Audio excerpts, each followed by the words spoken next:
Gruodžio 8 nekaltas prasidėjimas Vilniaus kunigų seminarijoje ir vakare Šventųjų Petro ir Povilo bažnyčioje katedroje atlaidų užbaigimas. Modernus šių dienų rašytojas, filosofas Albertas Camus žmogaus gyvenimą vadina absurdu, beprasmybė, nesąmonė.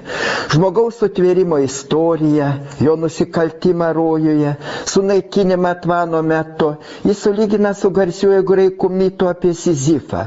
Jis sako, kad tas mitas atspindi ir pirmųjų žmonių, ir kiekvieno mūsų istoriją. Dievai pasmerkė Sizifą visiems vaikams ridenti sunku akmenį į aukšto kalno viršūnę. Sukaupęs į visas jėgas, sunkiai, labai sunkiai, tik centimetras po centimetro, ritina jis akmenį į viršų. Prakaitas žliaugia, rankos krūvinos, bet jau vis tik prie pat viršūnės, nors prie viršūnės kalnas statesnis, bet vienas kitas metras ir baigta. Rodos, tuoj darbas bus baigtas.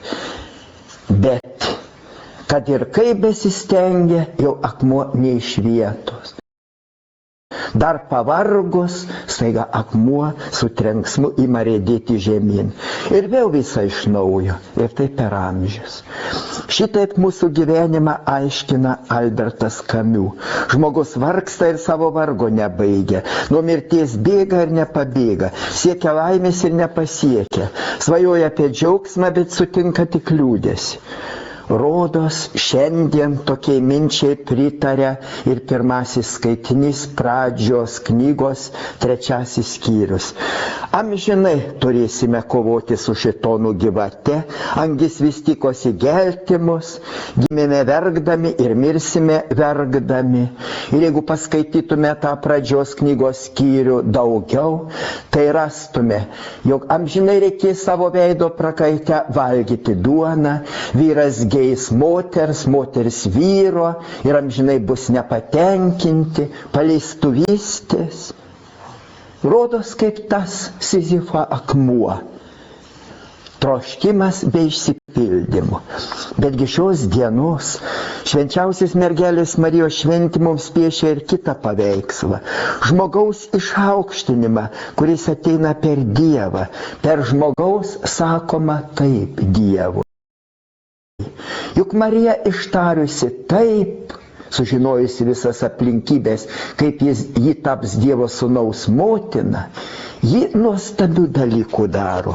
Antrasis skaitinys pabrėžia, kad mes esame Dievo nuosavybė ir todėl negalime pražūti, todėl esame skirti išaukštinimui, turime būti šventi ir nekalti. Taigi šioje šventėje atsispindi šių dienų žmogaus dvi grupės. Nusisukęs nuo Dievo žmogus, vargstas kaip tas Sizifas ir žmogus matas tikslą, laikas save Dievo nuosavybė. Žmogus nusisukęs nuo Dievo. Aš paaiškinčiau šiandienos lietuvio pesimizmą, tiek daug dejonių, tiek daug savižudybių pirmaujame pasaulyje, bet palyginkime. Štai tremiami lietuviai į Sibirą, tolimoje šiaurėje tik žolėmis minta, lageriuose jiems nagai lupami, kankinami. Daug sukaupiau tų laikų prisiminimų, literatūros. Ir žinot, niekur neradau fakto, kad kas nors nusižudytų. Taigi, ar tada buvo sunkiau, ar dabar? Ar kas valgo dabar žolę? Ar kam lupami nagai? Ir kodėl dabar mažiausias sunkumas, o žmogus žudosi? Nagi dėl to, kad šiandien žmogus nusisukęs nuo Dievo. Niekad neužmiršiu vieno atsitikimo mano aptarnaujamoje Viešvinų parapijoje Telšių rajone. Nusižudė mergaitė. įėję į kambarį, radę ją pasikorusią, atkreipė dėmesį, kad švenčiausios trejybės paveikslas pakabintas atsukus paveikslą į sieną, o į kambarį žiūri tuščia nugara. Ji negalėjo nusižudyti, kol į ją žvelgė Dievas bent iš paveikslo. Ji vargšelė nebejauti, kad Dievas žvelgia į ją visur. Panašiai ir vienas italų kunigaikštis nusižudė, visus religinius paveikslus sukabinės nugaromis į kambario vidų. Visi paveikslai buvo veidais apsupti į sieną. Jis negalėjo nusižudyti, kol į jį žvelgė šventieji Dievo atvaizdas. Tai labai teisinga. Žudosi žmogus, jo gyvenimas beprasmis, tada, kai jis nusisuka nuo Dievo. Atsisukus į Dievą neįmanoma prarasti vilties, nes atsisukęs į Dievą visas pasaulis, kaip giedojam psalmėje, mato išganingą į Dievo veikimą ir žavisi, šūkauja, džiūgauja visos šalis. Mes visi Dievo įsūniai atsisukę į Dievą, atsisukame ir žmogų. Taip, jeigu mes laikomės Dievo įsakymų, atkreipkim dėmesį pagrindinį įsakymą. Mylėti viešpatį Dievą visomis jėgomis, o kiekvieną žmogų kaip save patį. Jeigu aš atsisukęs į Dievą, atsisuku į žmogų ir kiekviename žmoguje randu brolį. Ir spinduliuoju kiekvienam žmogui meilę. Rygoje į tramvajų iššoko berniukas, po valandėlės kontrolierius. Vaikas aiškinosi našlaitis, bet kontrolierius buvo neperkalbamas. Įsikišo kiti keleiviai, dabar daug tokių melagių, reikia griebti. Staiga vienas vyras sako, liaukitės, aš sumoku už jį baudą. Kiti žmonės pasipiktinę, o tarp to vyro ir vaiko užsimezga pokalbis. Vaikas tikrai našlaitis, jį globoja močiutė. Mama mirė, jis turi jos nuotrauką. Vyras pamatęs nuotrauką, net krūpteli. Juk tai mano žmona, kuri dingo man esant kare. Tai tu jau nuk mano sūnus. Jani, aš tave seniai ieškojau. Tas vyras užjautęs nepažįstamą, alkaną, apdriskusi vaiką surado sūnų.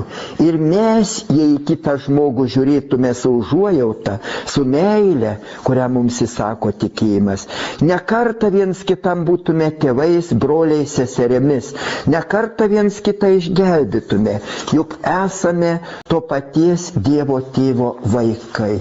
Ir ypač jūs, mėly klierikai, kurie apsivelkat pirmą kartą kunigo sutana, kunigiškų rūbų, jūs, kurie įrašomi į kunigystės kandidatus. Jūs tapsite kunigais ir ypatingai turėsite būti atsisukę į žmonės, ypatingai jiems tarnauti, ne savo gyventi, jų problemomis.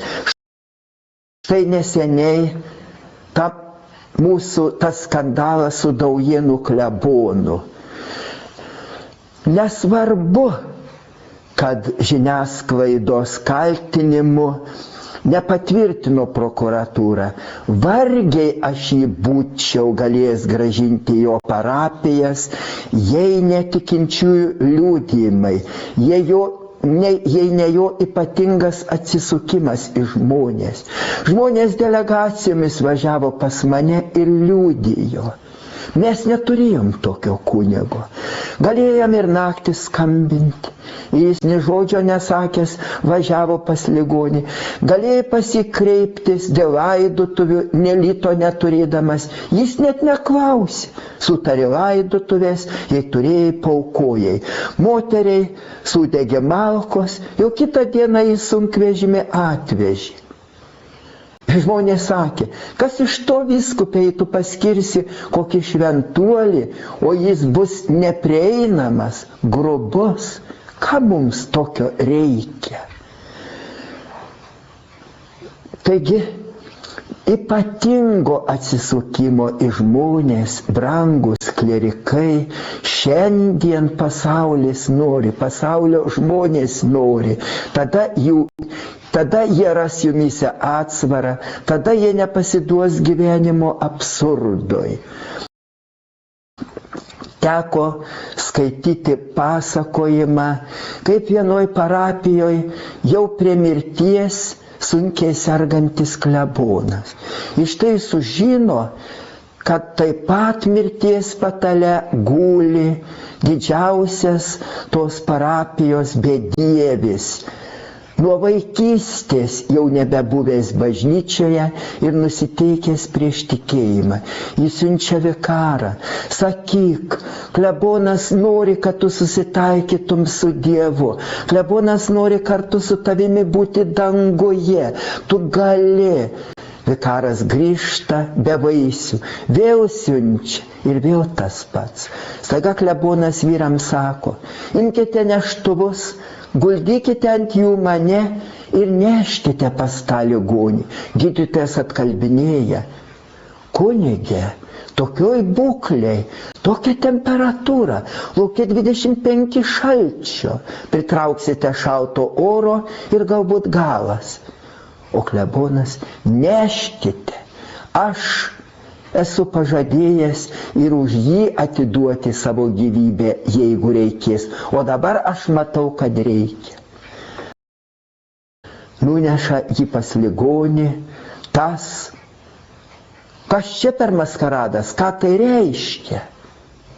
Broli, sako klebonas, noriu su tavim prieš mirdamas pasikalbėti. Išeikit visi. Visi išeina, po kelių minučių girdi kvietimą sueiti. Taip, mes su šiuo broliu abu būsim kartu danguje. Ir klebonas pasakęs to žodžius numiršta. Štai šitokio pasiaukojimo iš jūsų, brangieji klierikai, laukia pasaulis. Šitokiu jūsų pasiaukojimu gyvenimas nebus absurdo. Amen.